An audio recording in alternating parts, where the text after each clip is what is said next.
Assalamualaikum warahmatullahi wabarakatuh. Perkenalkan, nama saya Janatul Ma'wa dari kelas 1B PGMI NIM 2001-06049. Di sini saya akan mempresentasikan makalah yang berjudul Pendidikan sebagai Disiplin Ilmu. Baik, langsung saja ke materi yang pertama. Baik, pembahasan yang pertama, ilmu pendidikan. Definisi pendidikan ditinjau dari segi etimologis menurut para ahli. 1.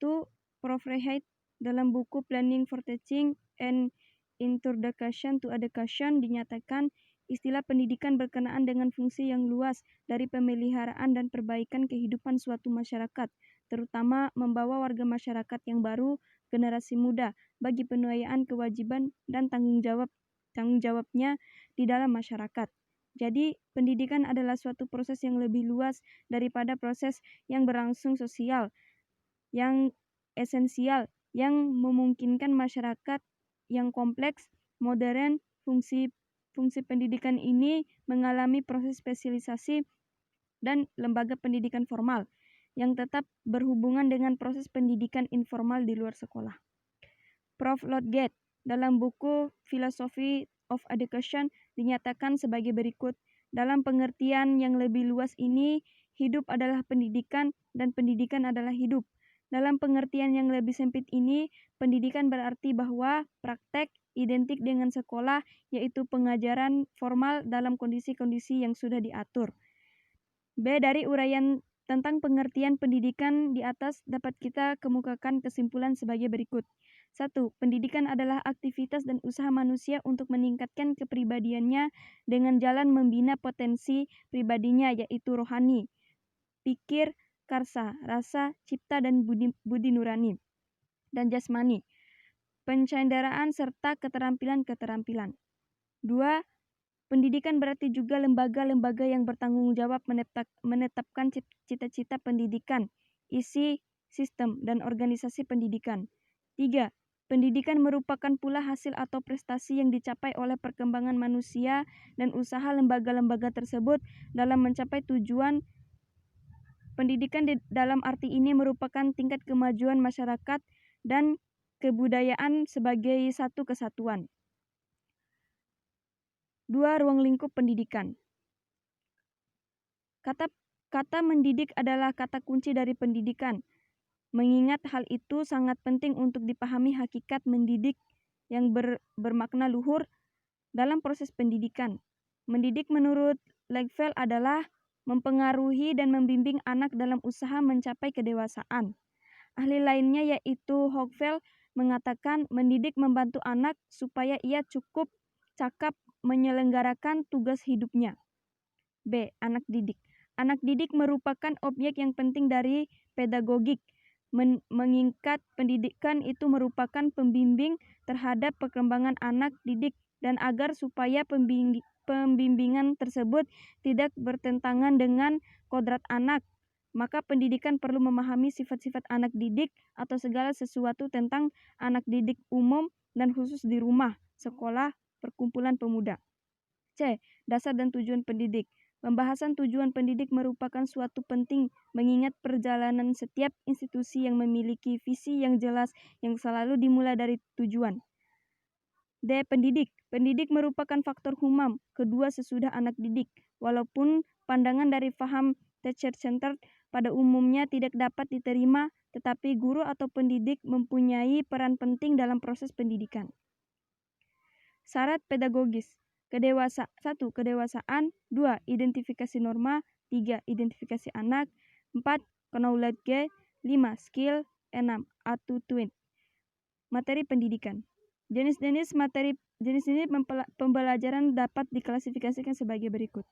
1. Fakta adalah segala hal yang berwujud kenyataan dan kebenaran meliputi nama-nama objek, peristiwa sejarah, lambang nama, tempat, nama-nama orang, nama bagian atau komponen suatu benda, dan sebagainya. 2. Konsep adalah segala yang berwujud pengertian baru yang bisa timbul sebagai hasil pemikiran, meliputi definisi, pengertian ciri khas, ciri khusus, hakikat, inti, isi, dan sebagainya. 3. Prinsip adalah berupa hal-hal utama, pokok, dan memiliki posisi terpenting, meliputi dalil, rumus, idegium, postulat, paradigma, teorema, serta hubungan antar konsep yang menggambarkan implikasi sebagai berikut. 4 prosedur merupakan langkah-langkah sistematis atau berurutan dalam mengerjakan suatu aktivitas dan kronologis suatu sistem. 5. Sikap atau nilai merupakan hasil belajar aspek.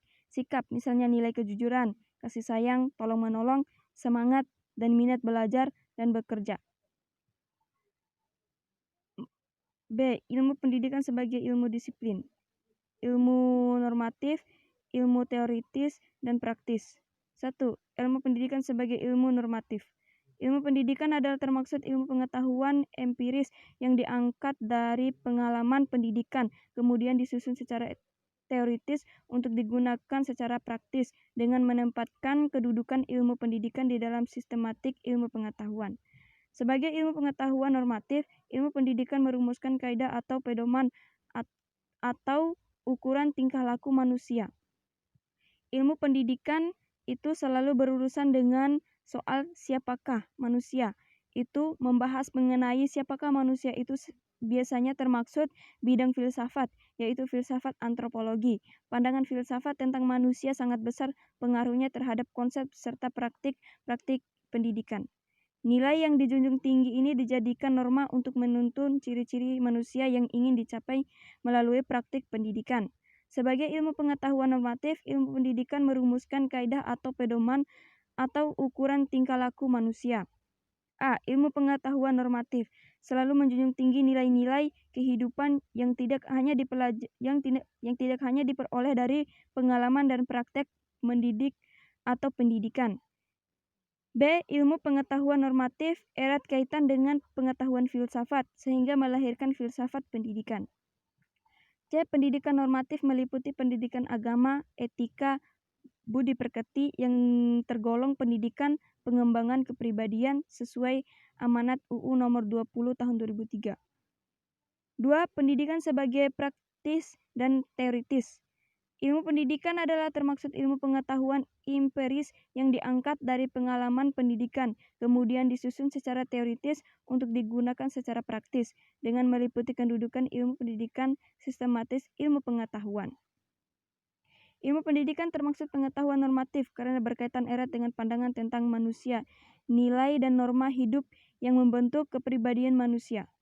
Ilmu pendidikan bersifat teoritis dan praktis karena berkaitan dengan strategi tindakan mendidik atau praktek mendidik. Ilmu mendidik teoritis para cerdik pandai mengatur dan mensistemkan di dalam swapikiran masalah yang tersusun sebagai pola pemikir pendidikan. 3. Pendidikan sebagai ilmu teoritis. Dalam ilmu mendidik teoritis, para cerdik pandai mengatur dan mensistemkan di dalam pemikiran masalah yang tersusun sebagai pola pemikir pendidikan. Jadi dari praktik-praktik teoritis inilah pendidikan disusun secara teoritis, dan pemikiran-pemikiran teoritis inilah yang disusun dalam suatu sistem pendidikan. Dari penjelasan di atas dapat disimpulkan bahwa pendidikan sebagai ilmu praktis adalah suatu praktek pendidikan untuk mendapatkan kemudahan dan kenyamanan dalam mencari pengetahuan. Pendidikan sebagai ilmu teoritis adalah pendidikan yang dilaksanakan berdasarkan teori yang sudah ada untuk mempermudah jalan pendidikan. Baik, mungkin itu saja presentasi dari saya. Bila ada tutur kata yang salah mohon dimaafkan. Sekian, wassalamualaikum warahmatullahi wabarakatuh.